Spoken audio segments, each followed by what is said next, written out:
Greetings, dear viewers, and welcome to another Starcraft 2 video. So, in this one, I would just like to analyze a couple of replays here. These are some games that I played off-camera, and I wanted to put up the replays and analyze them. For this first one, though, and maybe for the second one too, I don't know, but for this first one, I would like to just watch the game play out from my opponent's perspective, okay? We're going to watch from my opponent's perspective first. Let me go ahead and unpause the gameplay here so it can just start out. Who was a Protoss player. And then we're going to go through and we're going to see it from my perspective. So we're going to see this happen. I start off with the GLHF, and the replay system is set right now to follow my opponent's camera, or the whatever player I have focused, to follow the player camera. So we see exactly what he was seeing the entire time. And we see here immediately he starts out by making a pylon. But you'll notice down there, like he just went over to the map, he's moving a probe at the very start of the game all the way across the map. So he's sending a probe out extremely early, and this is not a scouting probe, as you're going to see soon enough. But the pylon in his base finishes, and he's going to put up a gateway right after that.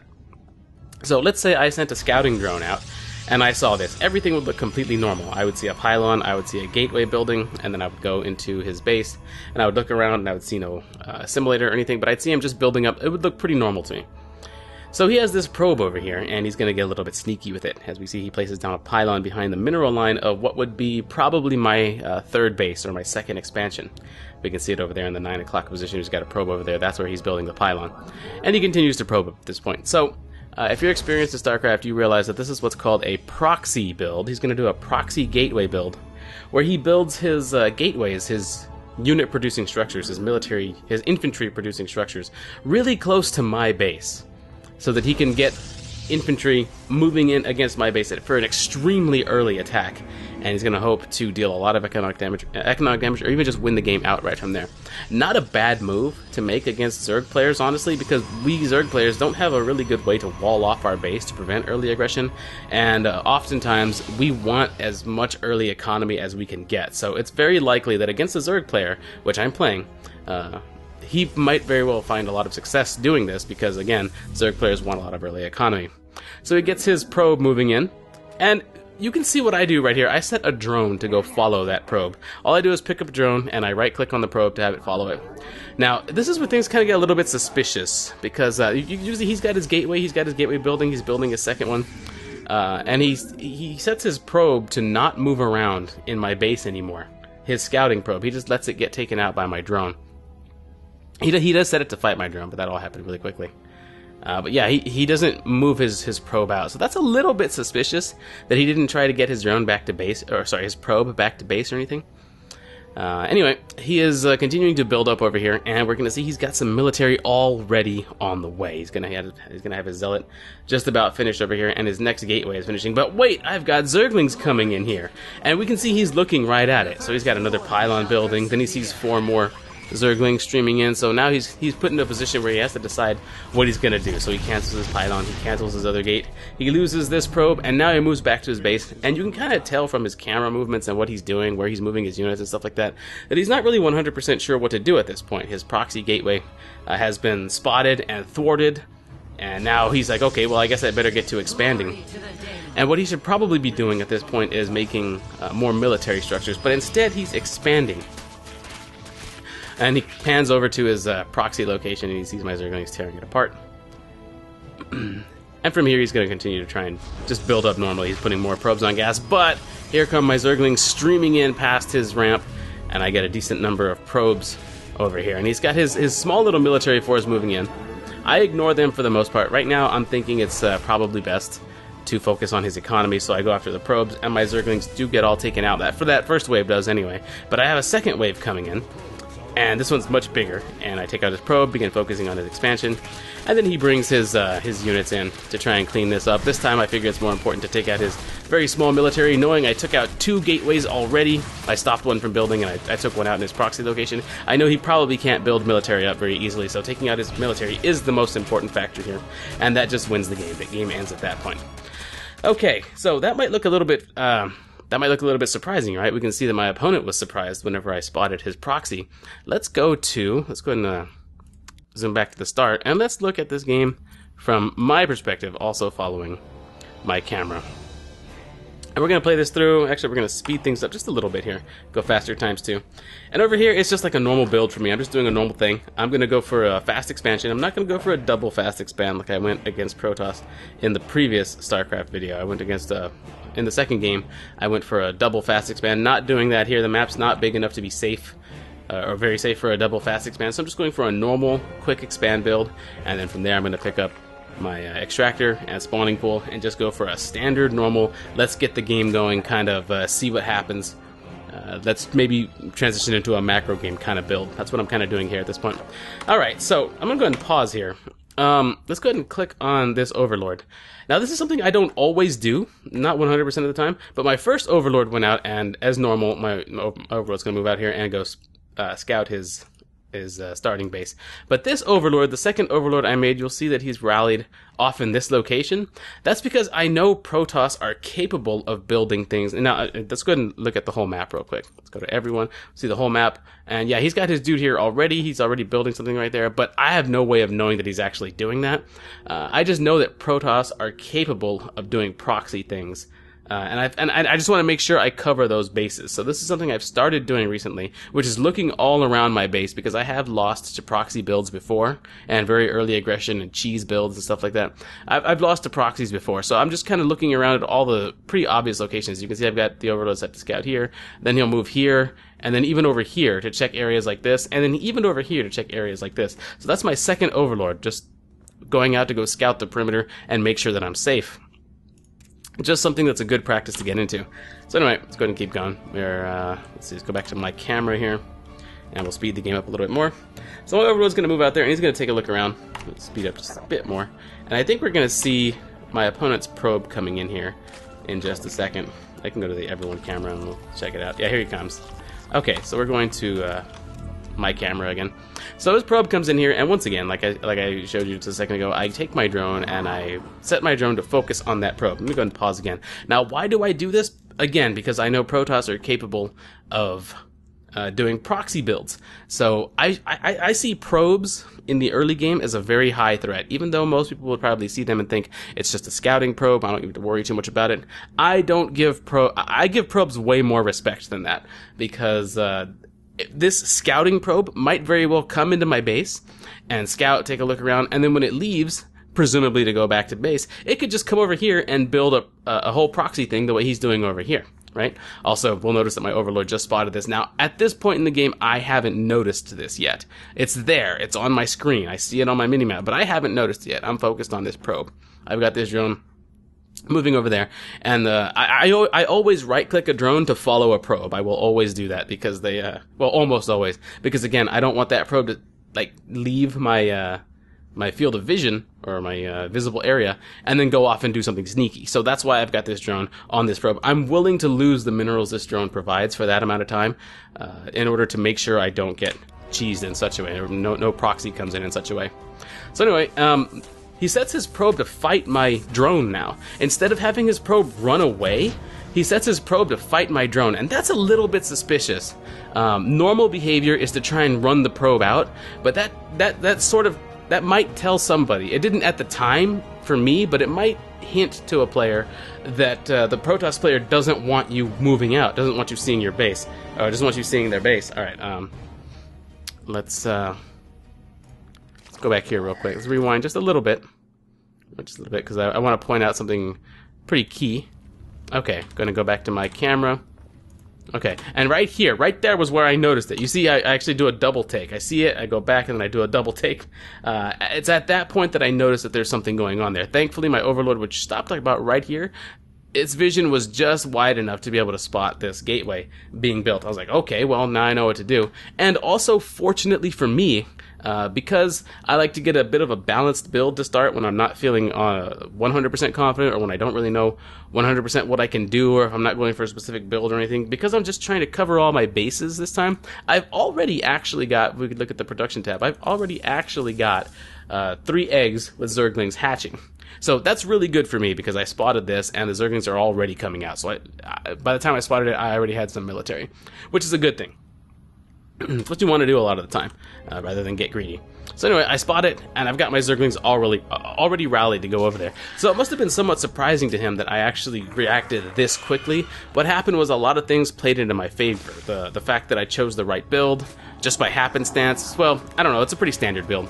But the fact that I used a good build, and the fact that my Overlord barely spotted his gateway, but that I had the presence of mind to scout it, that I had the presence of mind to scout around my immediate vicinity, was definitely worked in my favor, and the fact that I was already making Zerglings.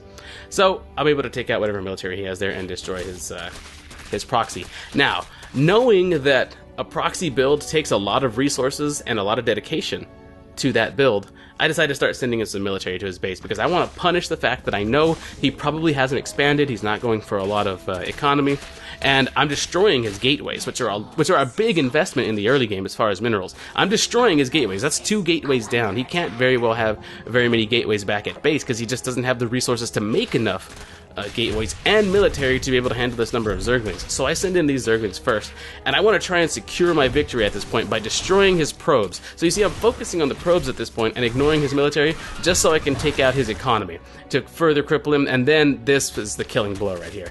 This will actually finish him off. So we can see that the whole scouting thing and finding the proxies and countering all that stuff, it all played out in a pretty well sequential order. I liked how this match kind of played out. I feel like I covered all my bases very well in this match.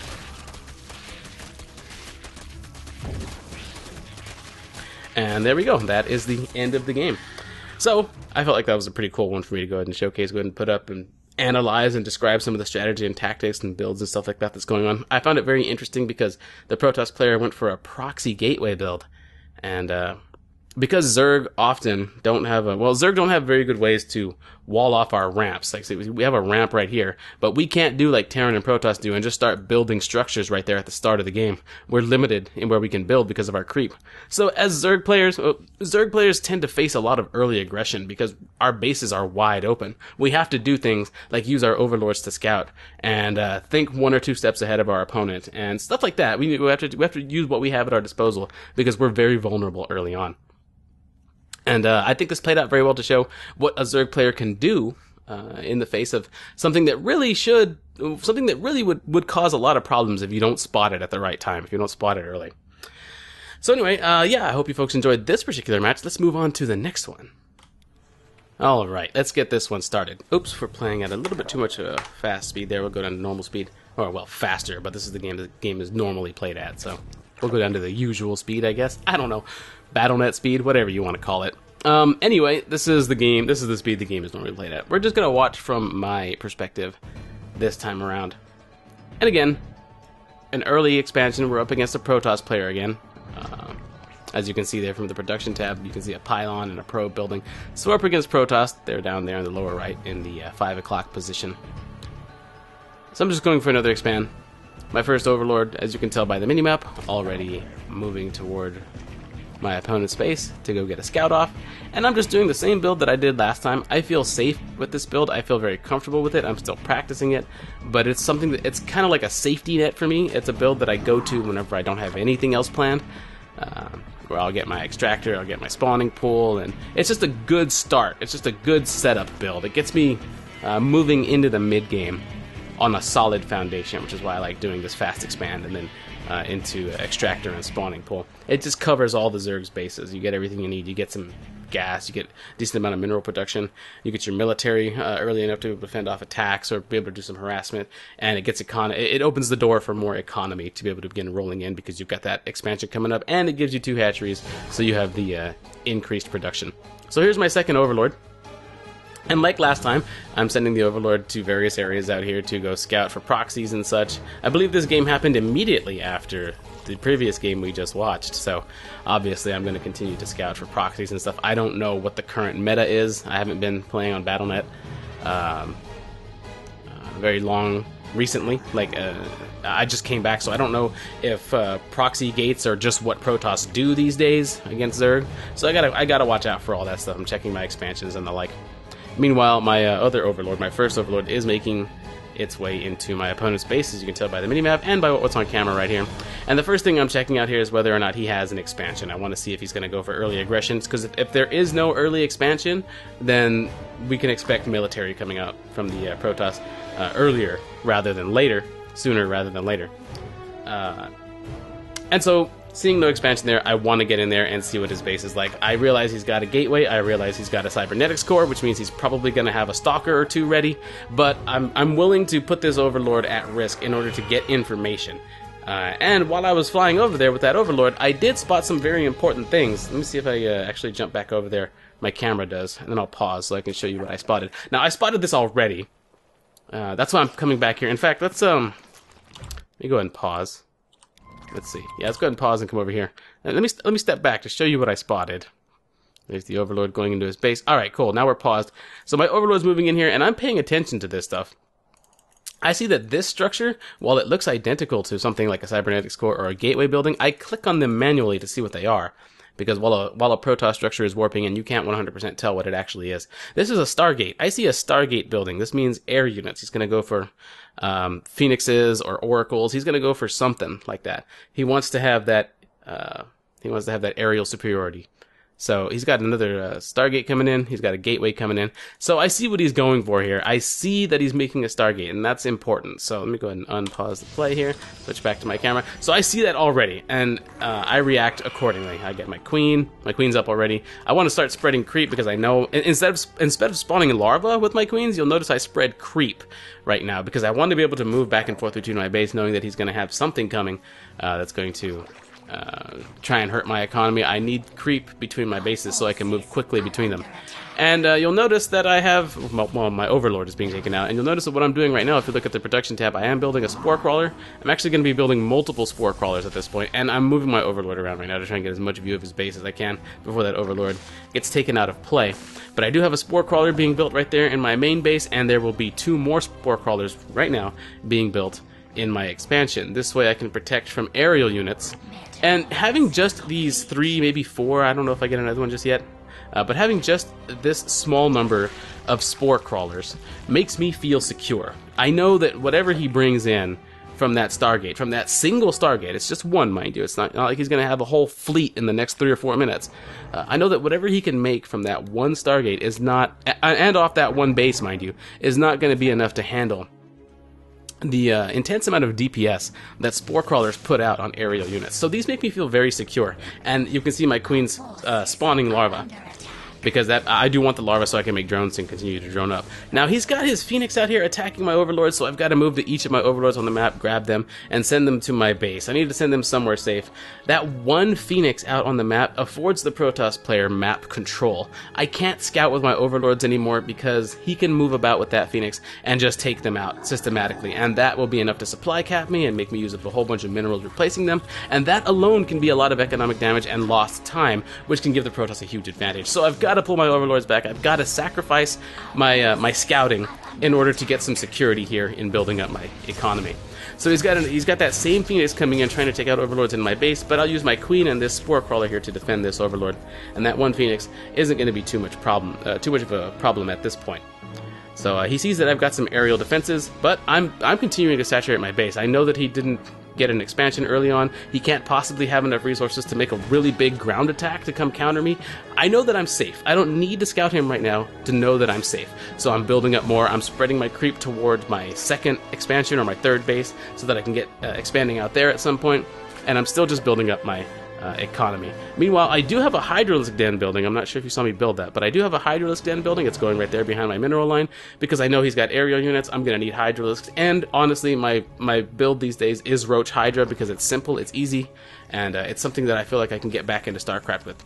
So I've got so since I'm getting Hydras anyway, it's just a good thing against the aerial units to go ahead and start building them as soon as I can. I'm also picking up an infestation pit so I can move into hive, maybe get some infestors, and now he comes in with a very large number of phoenixes. But again, look at the amount of damage per second that my queen and my 2 spore crawlers are able to put out on these phoenixes. He does get one overlord, maybe a drone. I'm not sure if he gets a drone there, but he's moving to try and take out my overlords. My pneumatize carapace finishes up. My overlords can move faster now. They can get toward the queen, and they can get to safer locations. So he's trying to micro his phoenixes around, but really he can't do a whole lot of damage to me because these spore crawlers and my queens are here. Yeah, he's taking out drone after drone after drone, but he's losing a whole fleet of phoenixes, which is a big investment in minerals and gas in order to do it. So, at best, he's breaking even here, but I think he's coming out behind by losing all these phoenixes. He has to retreat.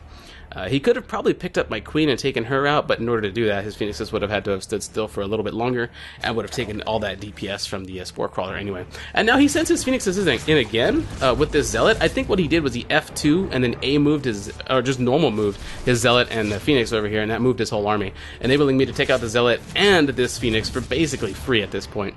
Alright, so this makes me feel pretty confident, and I'm getting my roaches, I'm getting my hydras, I'm getting the upgrades for all of these units, and now at this point, I'm in the dark. I don't know what he's built behind this. I don't know what he's built after this. I need to get some more scouting out there, and it probably would have been prudent at this point. I'm going to go ahead and pause. It probably would have been prudent at this point for me to make one of these overlords, or a few of these overlords even, into overseers and flown them directly over to his base, despite the fact that he has phoenixes in the air. Despite the fact that he has means of taking them out, I need to get that scouting information off, but I'm not doing that. So if there's one thing that I could have done better in this game, it's scout right now, because I'm in the dark. I don't know what he's built. I need that information.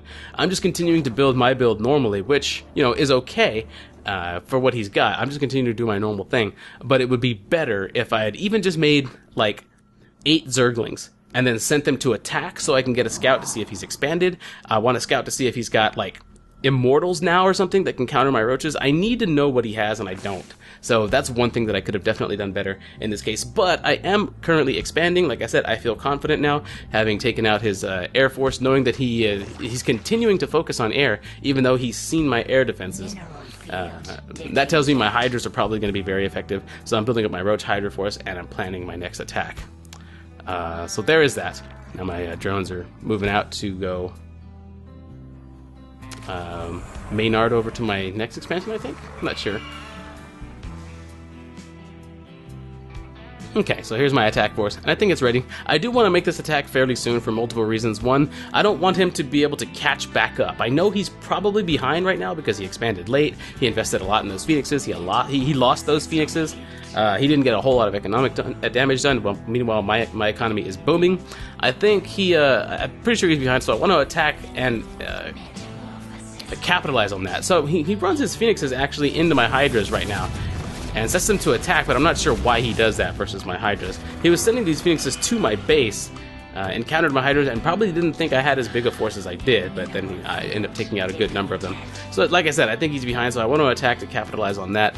And I also want to go get a scout off. So I actually held my army back here and waited for some Zerglings. I wanted to bring some Zerglings in. I had some extra minerals, obviously. You can tell I got a lot of minerals, some floating minerals and gas. I just wanted Zerglings in this mix with these roaches and hydras in order to deal some extra damage. And they're actually fantastic against stalkers and the like. So here we go. We have my roaches and hydras and Zerglings all swarming in. Again, this was a really good attack to make at this time, because you can see he was already beginning to catch back up. He was getting a ground army, his expansion was getting going. If I had waited a lot longer, then I may have had a little bit more of an uphill battle here. He goes in and GG's at this point. Well, he just exits the game. I don't think he GG'd. But he just goes and exits the game at this point. And the most important thing here, what really won me this game, was that first Overlord coming in here and spotting this Stargate. Seeing that, I was able to build up these spore crawlers right here. I built this third one a little bit later, but these 2 spore crawlers right here, and this one. Seeing that he had that Stargate, building up just 3 defensive structures. This one, and this one bought me enough security to build up my economy and feel like I was doing okay, and then be able to get ahead at that point. So that was fantastic match to show off the very, very importance of scouting. Also, in the mid game there, I mentioned how I should have kept scouting, but I didn't. Also, very important to keep doing. However, it turned out perfectly fine because of all the factors that I mentioned that kept putting the Protoss further and further behind. We didn't even have to do very much to get ahead, because all we had to do was fend off his phoenixes. We just had to know that we were ahead. We had to realize what was happening economically and what the Protoss was likely doing. Again, scouting was difficult because his phoenixes were on the map, and I had to pull all my overlords back to safe locations. You can see they're all bunched up here. This is not usually how I play my overlords. Usually they're all over the place. Go back to my other videos recently, like last Friday's video, and see how I handle my overlords. They're usually all over the map, so I have good vision of the map, and I know what's going on. A little bit of map control, not really control, but at least vision. But yeah, it was difficult to scout, but I should have found a way to do it, which was probably to build Zerglings in the mid game and then have them come and attack out here. Yeah, I probably should have just built some Zerglings and have them come attack, just so I can see what's going on. You have to keep probing, you have to keep prodding as Zerg. You don't have useful tools like Comsat, like Terran's Comsat. Terran can just use a Comsat on the Protoss base and see exactly what they're doing at whatever point they want. And Protoss have observers, which are cloaked detectors that can move around the map, and they can kind of spy on things and be undetectable while doing so for the most part. You know, you have to detect other players have to detect them in their own way. But yeah, they're extremely useful for scouting as well. Zerg don't have any of those useful tools. We have overseers, which are fine, which are great. They're fantastic. But as far as scouting is concerned, you have to use other methods as Zerg as well. Send Mutalisks into the back line, send Zerglings into the front, and send just normal overlords over the place. But with Phoenixes on the map, it was very difficult to do. So yeah, this was basically a scouting game.